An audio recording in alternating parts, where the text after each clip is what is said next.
بسم اللہ الرحمن الرحیم الحمد للہ رب العالمین والصلاة والسلام علی سید الانبیاء والمرسلین۔ الحمد للہ ہمارا اجابت السائلین عن عقائد المسلمین کے دروس کا سلسلہ جاری و ساری ہے۔ گزشتہ درس کے اندر ہم نے قرآن پاک کی آیات اور احادیث سے حضور پر نور صلی اللہ علیہ وسلم کے اختیار کے حوالے سے آیات اور احادیث کو ملاحظہ فرمایا کہ حضور پر نور صلی اللہ علیہ وسلم کو اللہ تعالیٰ نے اختیار عطا فرمایا ہے، جن میں سے ہم نے یہ بھی پڑھا کہ حضور کسی چیز کو حلال کرنا چاہیں تو کر سکتے ہیں، کسی چیز کو حرام کرنا چاہیں تو کر سکتے ہیں، کسی کو جنت دینا چاہیں تو دے سکتے ہیں، کسی کے لیے حکم کوئی ثابت کرنا چاہیں تو کر سکتے ہیں، کسی کے لیے کوئی حکم ساقط کرنا چاہیں، کسی سے نماز ساقط کرنا چاہیں تو وہ بھی کر سکتے ہیں۔ یہ حضور کو اللہ نے اختیار عطا فرمایا ہے، حضور اللہ کی اذن سے، اللہ کی اطاعت سے کر سکتے ہیں، ٹھیک ہے۔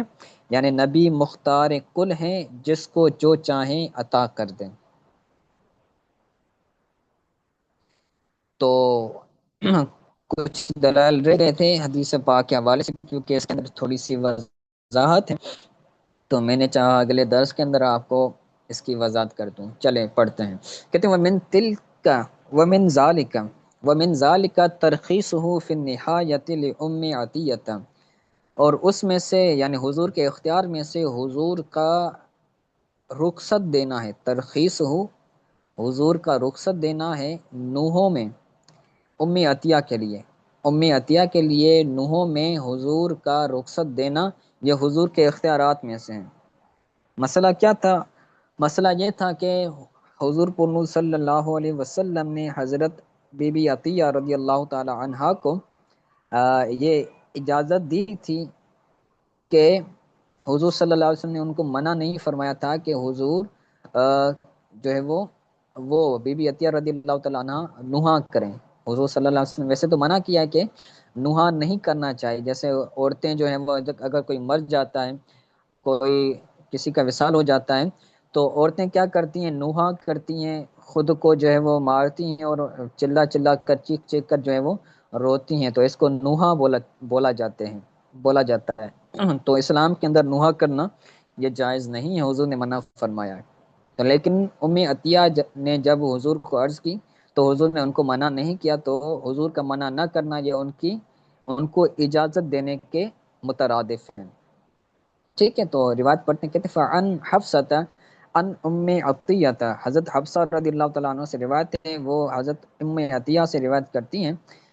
کہ قالت، حضرت ام عطیہ نے کہا کہ لما نزلت هذه الآیت،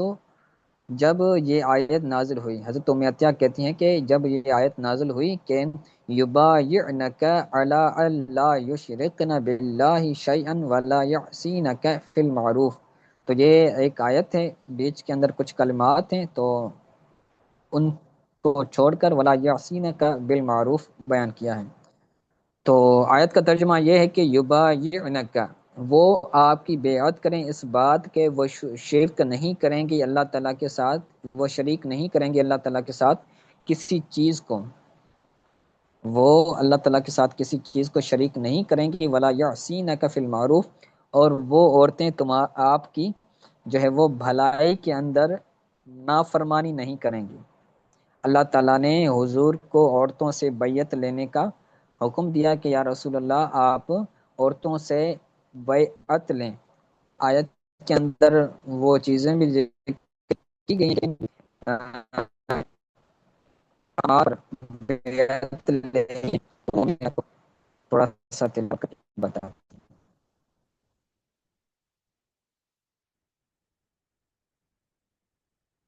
ان میں سے یہ بھی تھا کہ چوری نہ کریں، صدق نہ، چوری نہ کریں، اور جو ہے وہ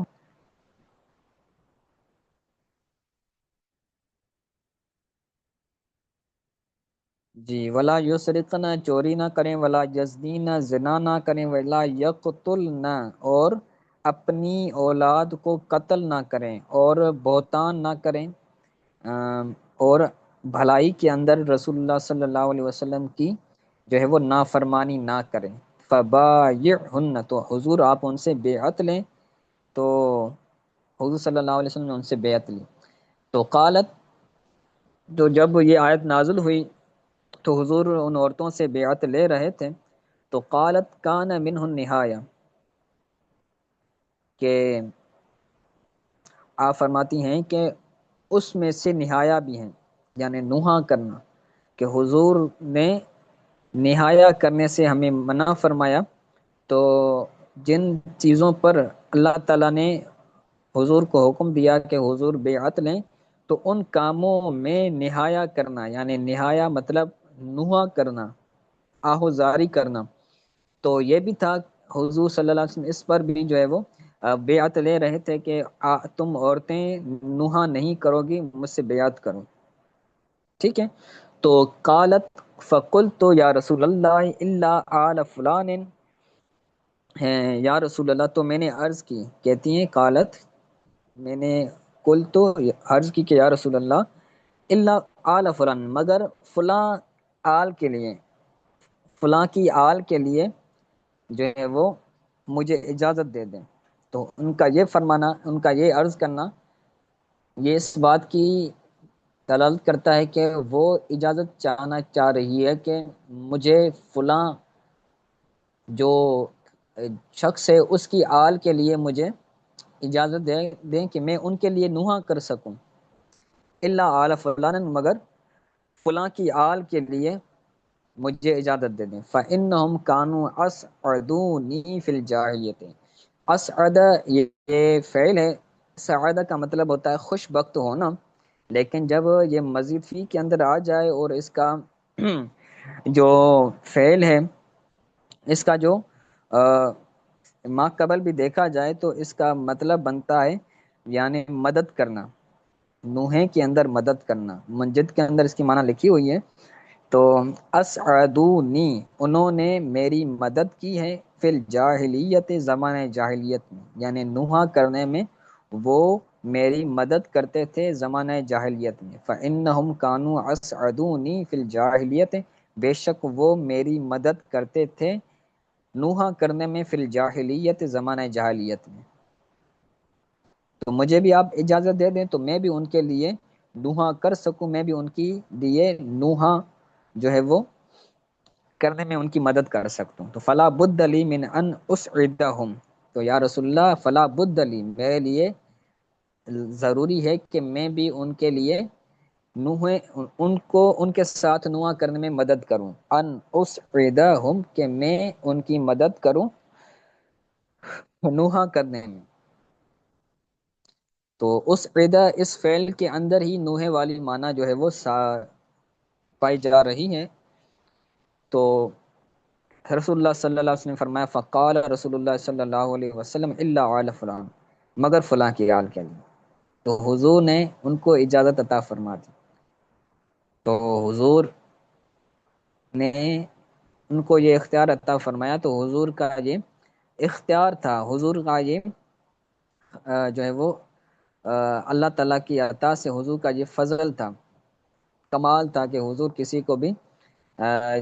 کوئی چیز کے لیے اجازت دے سکتے ہیں اور کسی چیز کو منع کر سکتے ہیں۔ ٹھیک ہو گیا، تو یہ روایت تھی۔ تو اس کے اندر یہ بات یاد رکھنے والی ہے کہ ان کے لیے ہی صرف جائز تھا، اجازت تھی، اور انہی کے لیے اجازت تھی کہ فلاں کی آل کے لیے وہ نوحہ کر سکتی ہیں، ان کے علاوہ کسی اور کے لیے نوحہ نہیں کر سکتی ہیں، اور صرف حضرت بی بی عطیہ ہی کر سکتی ہیں، ان کے علاوہ کوئی اور نہیں کر سکتی۔ یہ صرف اس کے اندر تخصیص ہے، یہ اس کے اندر خاص ہے۔ ٹھیک ہو گیا۔ آگے حضور صلی اللہ علیہ وسلم کا احداد کو ترک کرنا، احداد بولتے ہیں جو ہے وہ سوگ کرنا۔ تو حضور صلی اللہ علیہ وسلم نے حضرت اسماء بنت عمیس کو سوگ کرنے سے منع فرما دیا کہ جب عورت کا شوہر مر جاتا ہے تو عورت 10 دن اور 4 مہینے، 4 مہینے 10 دن وہ عدت گزارتی ہے۔ تو 4 مہینے 10 دن وہ سوگ کے اندر ہوتی ہے، نہ وہ سنگار کرتی ہے، نہ وہ زینت اختیار کرتی ہے، نہ وہ اچھے نئے کپڑے پہنتی ہے، بلکہ وہ سوگ میں گزار رہی ہوتی ہے اور زینت وغیرہ اختیار نہیں کرتی۔ تو لیکن حضور صلی اللہ علیہ وسلم نے حضرت اسماء بنت عمیس کو صرف 3 دن کی اجازت دی کہ آپ 3 دن سوگ کریں، 3 دنوں کے بعد آپ جو ہے وہ زینت اختیار کرنا چاہیں، نئے کپڑے پہننا چاہیں تو پہن سکتی ہیں، آپ کو اجازت ہے۔ تو حضور نے سوگ کو صرف 3 دن تک رکھا ان کے لیے، اسما بنت عمیس کے لیے۔ ویسے تو ہر ایک شخص کے لیے 3 دن ہے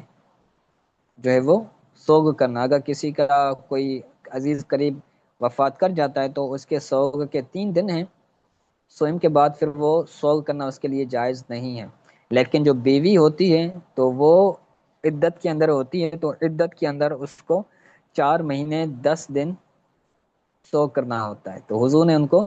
اجازت دی کہ صرف 3 دن آپ کر سکتے ہیں۔ تو پڑھتے ہیں، وہ کہتے ہیں وَمِن ذَلِكَ ترک الاحداد لاسماء بنت عمیس فی عدتها، اور اس حضور کے اختیار میں سے یہ بھی ہے کہ حضور ترک الاحداد، سوگ کو حضرت اسماء بنت عمیس کے لیے ترک کرنا، فی عدتها، ان کی عدت کے اندر، ان کی عدت میں اسماء بنت عمیس کو سوگ کا ترک کرنا بھی ہے۔ تو فعن اسماء بنت عمیس، حضرت اسماء بنت عمیس سے روایت ہے، عمیس سندھ سے روایت ہے کہ کہتی ہیں کہ لما اصیب جعفر عطا النبی صلی اللہ علیہ وسلم، کہ جب جعفر کا وصال ہو گیا، اصیب کا مطلب یہاں پہ ہوگا وصال ہو گیا، ان کی وفات ہو گئی، تو عطا النبی صلی اللہ علیہ وسلم، تو نبی کریم صلی اللہ علیہ وسلم ہمارے پاس تشریف لائے، فقال تسلبی سلاسن، کہ آپ جو ہے وہ 3 دن سوگ کریں، تسلبی، آپ 3 دن سوگ کریں۔ اس کی معنی نیچے حاشیے کے اندر لکھی ہوئی ہیں، سم مصنعی ما شئت، پھر تم جو چاہو کرو، چاہو تو تم کپڑے اچھے پہنو تو پہن سکتی ہو، تم اگر چاہو تو زینت اختیار کرنا چاہو تو اختیار کر سکتی ہو۔ لکھا ہوا ہے نا تسلبی، یعنی حدی علی زوجک ثلاثا، یعنی تم اپنے شوہر پر 3 دن سوگ کرو، اس کے بعد جو بھی کرنا چاہو تو کر سکتی ہو، تمہیں اجازت ہے۔ تو یہ بھی حضور صلی اللہ علیہ وسلم کا اختیار ہے کہ حضور حکم کو تبدیل فرما رہے ہیں۔ ویسے تو اللہ کا حکم یہ ہے، قرآن کے اندر یہ ہے، قرآن پاک کی آیت بھی نیچے لکھی ہوئی ہیں کہ وَيَتَرَبَّصْنَ بِأَنفُسِهِنَّ أَرْبَعَةَ أَشْهُرٍ وَعَشْرًا، کہ وہ عورتیں اپنی جانوں کو 10 دن اور 4 مہینے روک کے رکھیں، یعنی 4 دن 10 دن، 4 مہینے 10 دن یہ عدت گزاریں۔ لیکن حضور اس حکم کو تبدیل فرما رہے ہیں، تو حضور کا یہ اختیار ہے جو اللہ تبارک تعالیٰ نے حضور کو عطا فرمایا ہے۔ آگے کہتے ہیں وَفِي الْجُمْلَةِ لِنَبِيِّنَا صلی اللہ علیہ وسلم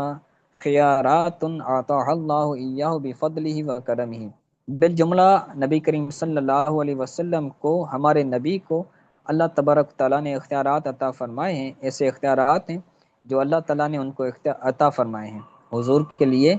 ایسے اختیارات ہیں جو اختیارات حضور کو اللہ تعالیٰ نے عطا فرمائے ہیں اپنے فضل سے اور اپنے کرم سے۔ ٹھیک ہے، تو یہ ہمارا سوال پورا ہوا۔ انشاءاللہ تعالیٰ اگلے درس کے اندر اگلا آخری سوال پڑھیں گے، سوال نمبر 19۔ ٹھیک ہے، چلیں، السلام علیکم ورحمۃ اللہ وبرکاتہ۔